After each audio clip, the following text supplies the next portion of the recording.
So, hello everybody. Today we are going to study unprejudiced observer.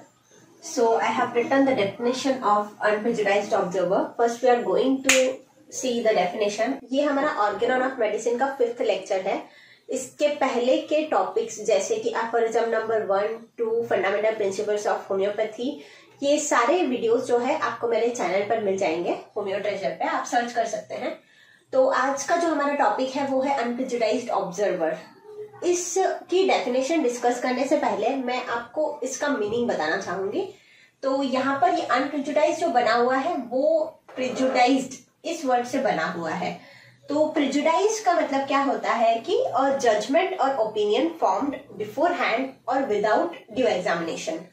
तो इसको हिंदी में अगर हम जानना चाहें तो पूर्व धारणा, और सिंपल इंग्लिश में इसको प्री कंसेप्शन भी बोल सकते हैं. तो प्रेजुडाइज का मतलब ये होता है कि बिना किसी प्रॉपर जानकारी के या बिना उचित कारण के किसी भी तरह का ओपिनियन या फिक्स्ड आइडिया अपने मन में दृष्टिकोण बना लेना, तो उसी को ही प्रेजुडाइज बोलते हैं. तो अगर कोई पर्सन है जिसके मन में ऑलरेडी जो है किसी भी चीज को लेके, किसी भी टॉपिक को लेके उसके मन में जो है ऑलरेडी एक फिक्स्ड आइडिया है या बिलीफ है, उसी को ही हम बोलते हैं प्रेजुडाइज्ड पर्सन. ठीक है. तो जजमेंट और opinion form beforehand without due examination. Observer मतलब means that man having the power of observation, that is human.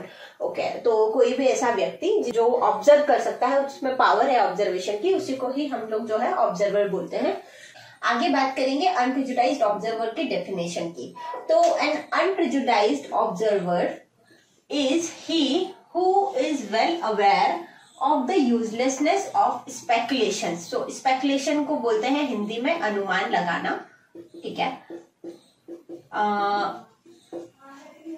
Uselessness of speculations about the diseases and takes note only of the sign and symptoms of the patient, which when taken together in their totality represents the disease in its full extent. तो पहले बात करेंगे कि अनप्रेजुडाइज्ड observer का discussion हमारे Organon of medicine में क्यों आया है. जो फिजिशियन है, होम्योपैथिक फिजिशियन, वो एक अनप्रेजुडाइज्ड ऑब्जर्वर होना चाहिए. क्योंकि अगर वो ऑलरेडी उसके मन में किसी भी तरह का फिक्स्ड बिलीफ होगा तो वो कभी भी डिसीज की एक्चुअल पिक्चर को समझ नहीं पाएगा और प्रॉपर जो है साइन एंड सिम्टम्स नहीं ले पाएगा, और इससे जो है सही टोटलिटी नहीं बनेगी. पेशेंट को हम इंडिविजुअलाइज नहीं कर पाएंगे और प्रॉपर रेमेडी नहीं दे पाएंगे.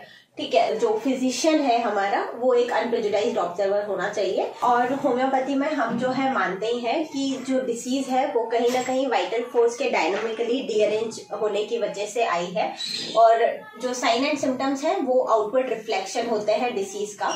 तो जो हमारा फिजिशियन है उसका काम सिर्फ इतना ही होना चाहिए, वो किसी भी तरह का कोई अनुमान नहीं लगाए. जो भी पेशेंट बोल रहा है सिर्फ उसके साइलेंट सिम्टम्स को नोट करे और उसी के बेसिस पे जो है टोटलिटी बना के सिम्टम्स की जो भी प्रॉपर रेमेडी आ रही है at that time in that state वो पेशेंट को प्रिस्क्राइब करे.